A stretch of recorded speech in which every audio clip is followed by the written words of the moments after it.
Good afternoon, everybody. Welcome to our special webinar on the recent covenant decision. A lot going on with this opinion. We're going to try to cover as much as we can in about 20 or 25 minutes to kind of give you a general outline on what the Supreme Court said and how this will affect your current claims. I am Mark Vanneste. I'm a partner at the Troy office of Seacrest Wardle, and I'm joined today by Renee. I'm Renee Townsend with the Troy office as well as Seacrest Wardle. So, Renee, why don't you begin by talking about what the Supreme Court ultimately ruled in the covenant case? Okay, so by now everyone knows that the Supreme Court came down with the covenant decision a few days ago. This decision has essentially one simple holding, that holding being that healthcare providers do not have standing to sue no-fault insurers under the Michigan No-Fault Act. And while that is a pretty straightforward ruling, the implications of that are a little bit more nuanced, and that's what we're going to explore today.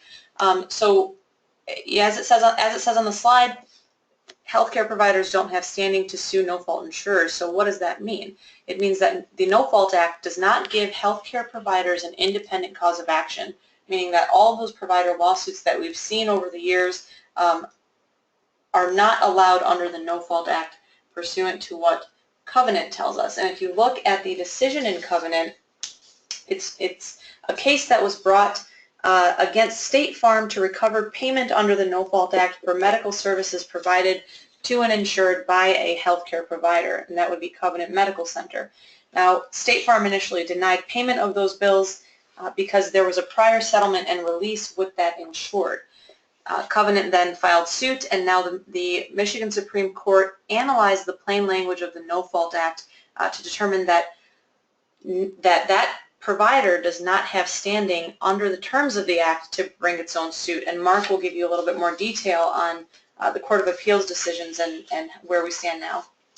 Right, so we don't want to get too into the details of the opinion, but it will help to have a little bit of context on where this case came from and what the Supreme Court did. So basically over the last few decades, the Court of Appeals has issued multiple published opinions that kind of assumed that providers had the right under the No-Fault Act to directly sue a no-fault carrier to get their bill paid.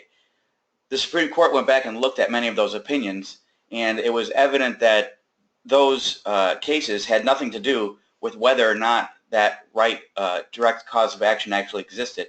They had to do with other issues, and it was just kind of assumed that, well, they're here, they've sued the no-fault carrier, and they're litigating, so they must have a cause of action under the No-Fault Act.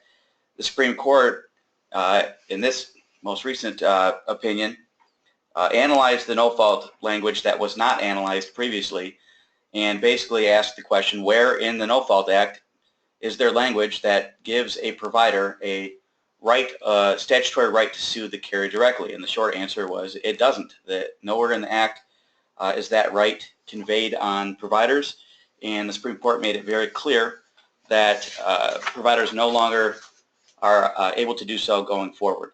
So in regard to going forward, Renee, why don't you talk about, now that we have this opinion, what's going to happen? So the biggest question that we've been getting, and the most frequent question in the past few days, is what are we supposed to do now? What do we do with the provider suits that have already been filed? What do we do with the claims that are brought in by intervention in other PIP cases? And we're going to explore that, but the short answer is that we need to start filing motions for summary disposition on every provider case based on lack of standing. And there are some ways that the plaintiff's bar is going to try to get around that. There are some ways that we can aggressively attack the ways that they're trying to get around that, and those are the things we're going to talk about further in this webinar. But for right now, suffice it to say that all of your provider cases should have a motion for summary disposition filed on those cases, unless the provider has agreed to voluntarily dismiss the case. So you should give them that option first. But Covenant provides the argument that the healthcare providers have no standing to sue insurers directly. That's what that motion for summary would be based on. It would be based on the No-Fault Act and Covenant's interpretation of that act, because the Covenant case, the Michigan Supreme Court specifically stated that it was overruling and overturning every single Court of Appeals case that has interpreted the No-Fault Act to provide that type of relief to healthcare providers. There was some question initially that we got from clients and that we heard other attorneys talking about was whether or not this opinion applies retroactively, meaning can we use it to attack cases that have already been filed? And the answer is yes. Supreme Court opinions do apply retroactively unless there's something in the opinion that states it doesn't, or unless it makes some sort of new rule of law in the sense that it creates a new, well, let's just, that's that simple. It creates a new rule of law. So here, it did not do that. It simply stated this rule of law, the Michigan No-Fault Act, already stood as it stands today. The Court of Appeals was interpreting it incorrectly. So, of course it applies retroactively because the statute always said that the claim belongs to the PIP claimant. The statute never said that there was a provider claim. And in looking through that information, we need to talk about how we're going to combat all the things that are going to be done by the providers and their attorneys to try to get around this decision. But first we need to know, what are they going to do now? And Mark's going to talk about that. Right. So on many of your claims, as I'm sure you're well aware, a lot of times you have a PIP suit filed by the insured or the claimant, and then multiple suits in various courts, circuit and district, from all the different providers. That's pretty common what we see now. And as I'm sure you've seen on a lot of your claims as well, you see the same attorneys over and over again that are handling these provider suits. So as nice as it would be to see them kind of go away quietly, we can expect that it won't happen, and they'll try to do what they can to keep as many of these provider claims alive as possible. So they will have a few options of things that they'll try to do. And as you can see, the four main ones are they can try to sue the patient directly. And all four of these we're going to talk in more detail in a second. But they may try to sue their patient directly to get the bill paid and try to get the insurance carrier involved that way. They may try to obtain an assignment of the benefits from the patient, and that's actually addressed in the No-Fault Act, and again we'll talk more about that in a minute. They may also try to argue that that the provider is a third-party beneficiary to the insurance contract, and lastly they may try to intervene in pending PIP lawsuits, which is something we've already been seeing now, but a lot of times the providers were filing their own suit so as not to have to share in a fee with the or in a settlement with the attorney representing the insured or claimant. So each one of these new strategies that we're anticipating will be coming at us, there are defenses available to attack each, and we'll talk in more detail about each one now. Okay, so the first one that we're going to talk about as far as potential strategies that the plaintiff's bar may use to overcome the covenant decision and bring provider suits is providers suing their patient, or in other words, providers suing the insured or the claimant directly. The court in the covenant decision specifically discusses that option and says that there is always that relief available to the providers. They can go after the person who got the treatment, the person who signed up and signed an agreement for that treatment directly. They can bring those lawsuits still. The way that the insurance company would get involved in this case is that we'll call them the patient. That patient may bring the insurance company into the lawsuit for indemnity and defense. And the way that we are seeing that already kind of discussed through the plaintiff's bar and in our attempts to try to get these cases voluntarily dismissed over the last few days is that most of the plaintiff's bar is relying on an insurance commissioner bulletin. It's bulletin 92-03. It's a 1992 bulletin which essentially states that no-fault insurers are required to provide insureds and claimants with complete protection from economic loss for benefits provided under PIP policies. Though it says specifically, and I'm going to quote it here, auto insurers must act at all times to assure that the insured or claimant is not exposed to harassment, dunning, disparagement of credit, or lawsuit as a result of a dispute between the healthcare provider and the insurer. So at first glance, it appears that this insurance bulletin is specifically directing insurers to defend and indemnify the insureds when these types of direct actions are brought, so when they're being sued directly by providers. There are a couple things that are important to note here. Number one, for purposes of litigation and the legal system, an insurance bulletin is not binding in any way. It's not law. The Michigan Supreme Court case is binding. The Covenant case is binding.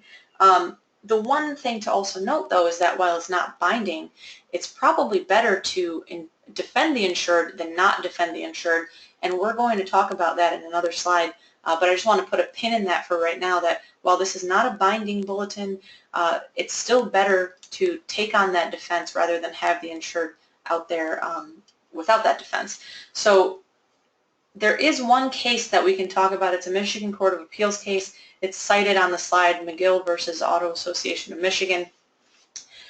That case is a very limited ruling that applies that Michigan Insurance Bulletin to balance billing cases. So it can be distinguishable from cases that you have because, number one, in that case, the bills were already determined to be related to the accident. So in a balance billing case, the insurance company said, yeah, there's no defense as far as relatedness, but all we're disputing is the amount being charged. So already we know that the bills were determined to be related to the accident. The second reason it's distinguishable from most cases is because that insurer in that case specifically agreed to indemnify the insured. So the issue kind of became moot because of that agreement. When you have cases that are not balance billing cases, I would argue, and Seacrest Wardle would argue, that the insurance bulletin number one, is not binding law, and number two, doesn't really address the issue of bills that are unrelated to the accident, because if you look at the language, it talks about the reasonableness of the charges. The plaintiff's bar is still going to attempt to bring those claims, but those would be the defenses that we would raise in response. Another strategy that we mentioned was the assignment of a claim or the assignment of a benefit to the provider. So we've actually already seen this happening, not just since the Covenant opinion, but for a number of months, possibly in anticipation of a decision like this, or possibly just a provider being as thorough as possible with their patient. But the idea is that the patient would, or insured or claimant, would go to a physician for accident-related treatment, would incur those charges, and then would assign those benefits to the provider so that the provider may pursue them on their own. So, like I said, we've already seen that happening. So a couple things about the assignments. First of all, they must be in writing. That's a statute of frauds issue, which is a law in Michigan, and we'll talk about that a little bit more in a minute. The No Fault Act, as I mentioned earlier, does cover assignments, but it's very specific that future benefits cannot be assigned. Only past and present benefits may be assigned. So what that means for practical purposes is that a patient would have to sign the assignment after their treatment. If they were to sign the assignment, say upon presentation to an emergency department, then that assignment probably would not be valid because it was attempting to assign future benefits. So this could get interesting if an assignment is valid for a physical therapy or chiropractor for those providers, because with the ongoing appointments, are they going to get an assignment at the end of each appointment, or periodically get an assignment for the last month of treatment, or how it'll work for those cases, only time will tell.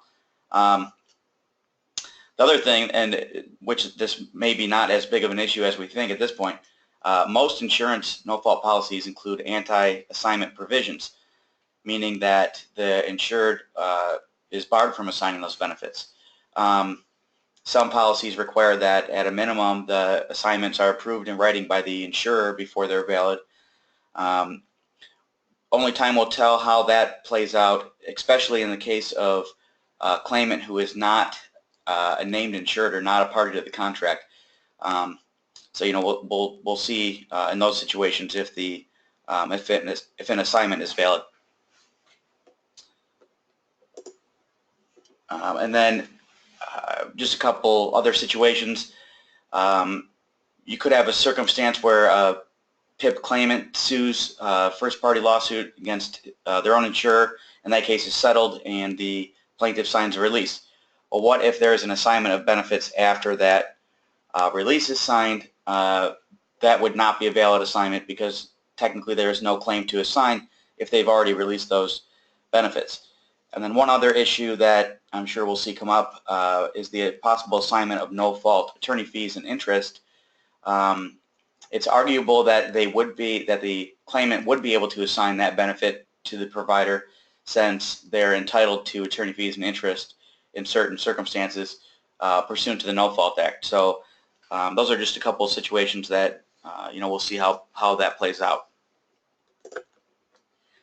The next thing that we wanted to touch on was whether or not providers can now bring these types of claims by asserting that they're a third-party beneficiary of the insurance contract. So if you're not familiar with third-party beneficiary law and how that interacts with contracts, essentially someone can claim that they are a third-party beneficiary of a contract if they are an intended beneficiary of that contract, not an incidental beneficiary. So the difference being that whether a contract establishes that a promise has been undertaken directly for the person who's claiming that they're a third-party beneficiary. So it can't be some incidental promise or some benefit that's come up just by the nature of the mechanism of the contract, but specifically and directly that this person or entity is intended to have benefited from the contract. Under most insurance contracts, this is going to be a very weak argument for the plaintiff's bar. Most of the insurance contracts cannot really be construed to be found to have any other person be an intended third-party beneficiary, but specifically not a medical provider. There are some cases that interpret insurance contracts and how those interplay with the third-party beneficiary doctrine, and most of those find that the insurance contract did not have the medical provider as an intended beneficiary. So that is probably how we're going to see that play out. One other thing to bear in mind is that there are some circumstances where there is no insurance contract with the claimant.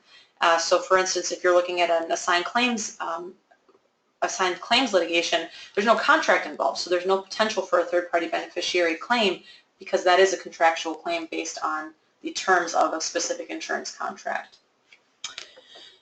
And the last of those potential strategies that we mentioned we'll probably be seeing would be to have the provider intervene in an ongoing PIP suit that's already been filed by the insured or the claimant. We don't see that being a problem. Basically, the court rule allows intervention of right by three means. One is if there's a right pursuant to a statute, and that's the whole point of this covenant opinion from the Supreme Court, is that there is no right pursuant to statute for a provider to directly sue the no-fault carrier. A second way would be by stipulation of all the parties. Obviously, that means that we would be agreeing to it, and we wouldn't do that, so they're not going to get in that way. And then lastly, if they can show that there's some protection of an interest that they have under the court rule, they may be able to intervene. But covenant basically ruled that they don't have an interest to protect per the opinion. So those being the only three ways to intervene in an ongoing lawsuit, it's our opinion that the providers will not be able to do so going forward. So to tie all of this together and how we will actually move forward with making sure that these defenses are protected, we have to think about some new or old affirmative defenses that we just want to be sure are always in our answers to complaints and in our affirmative defenses portion. So the first being immediately the lack of standing pursuant to covenant. That's not something that, I mean, while we generally could plead lack of standing previously, we never specifically could plead it under covenant because covenant had not yet been decided. So an affirmative defense relying directly on covenant should be pled in all provider claims. The statute of frauds should always be pled as an affirmative defense, and that was what Mark was talking about earlier with the certain requirements that are in place under the statute of frauds to ensure that an agreement is reduced to writing and meets various other requirements under that statute, but the biggest one being that it's a written agreement. We've got res judicata and collateral estoppel. That would be when you have a prior release or some other determination on the merits for the claims of the insured. You can use them now against the provider because they don't have their own claim here. They're going to be subject to that same release, which is what the covenant opinion from the Court of Appeals that has now been overturned, that really was a problem that arose through that case. The final affirmative defense that you want to be sure to include in all of your affirmative defenses is the assignment issue. So if that assignment attempts to assign future benefits or is prohibited specifically by the insurance contract or is defective in any other way, so for instance it's not in writing or doesn't meet the terms that are required for approval from the insurance company, you always want to state that that assignment is unenforceable and invalid. Another question we've been seeing a lot of is whether or not we will still need to file 3112 motions, or we were calling them covenant motions sometimes we were calling them motions for apportionment. But basically, since the Court of Appeals ruled on covenant quite some time ago, on pretty much every settlement of a PIP case, we've been having to file these motions to get an order from the court approving the apportionment of the settlement. Those will no longer be necessary. Basically, the Supreme Court in covenant looked at every sentence of Section 3112 of the No Fault Act and determined that that particular section was not intended to apply to apportionment for a provider. Kind of the reasoning there was that a provider would be claiming their entire bill, who would it be apportioned with? Whereas in other circumstances, survivor benefits specifically, you could have an apportionment between different persons who are receiving money in a settlement or just benefits paid. That wouldn't apply to a provider, so moving forward, covenant motions or 3112 motions will not be necessary. Okay, and then just to basically tie everything together, why is this decision good news? Why are we pleased with the way that the Michigan Supreme Court came down on covenant? Well, first of all, for our clients and for our insurance companies that we represent, we're eliminating the statutory provider claims, which is going to equal less litigation. And while we've talked about many ways that the providers are going to attempt to continue to bring their own claims, it's not going to be to the level that they've been able to bring their own claims when they were determined to have an independent cause of action under the statute. We also want to consider why our provider, or when provider suits are filed directly against the insured, why would we want to take up that defense of the insured, and why is it better now that we have covenant that they can sue the insured instead of just suing the insurance company? Well, the first reason being that no fault attorney fees and interest are not going to be an issue. The second thing is that an insurance company is no longer on the other side of that V. So when you go to trial, you don't have an insurance company sitting at the defense table, you have a person. That person, going to the third point, is the insured. And for these purposes, their interests are going to align with the insurance company's interests because they are going to also be asserting that the either the treatment wasn't reasonable and necessary, or that the cost is too high. This is the first time that is the case. We've seen in so many other PIP cases and provider cases where the insured says, oh yes, I needed all this treatment and I think that's a reasonable amount. But here, if they think that they have the potential for being responsible for that payment at the end of the day, then their interests are going to change. And then the final thing that we've seen is the potential for an assertion of what's called non-mutual defensive collateral estoppel. So what we're talking about there is if we take these cases to a jury and we get favorable results wherein, let's say for instance, an MRI facility is charging $5,000 for each MRI, and the jury comes back and says $250 is a reasonable amount, and that's MRI facility versus Jane Doe. Well, now we're going to be able to use that final determination by the jury to go forward in other cases and say that $250 has been determined to be a reasonable amount. That's going to greatly reduce the number of those cases that are being filed. Right. So that's it for today. Like I said, we just wanted to that's literally the tip of the iceberg. With we could have a whole week-long seminar on all the changes that this case will bring about, but we wanted to give you kind of a thumbnail sketch of how this will affect your claims moving forward. If you have any questions, specific questions or otherwise, you're more than welcome to contact myself or Renee. Our contact information is there on the slide, or you can go to our website, seagrestportal.com, to find our contact information. Renee and I are making ourselves available to visit clients if you want to have a meeting to discuss the implications of the case, or to put on a presentation or seminar for claims handlers. Also contact us to sign up for our newsletter, because as this is a developing situation, as we see new strategies from the plaintiff bar, and I'm sure new case law related to this, that will be addressed in future newsletters and webinars like this one. So again, thank you for registering and joining us this afternoon, and feel free to contact us if you have any questions. Thank you.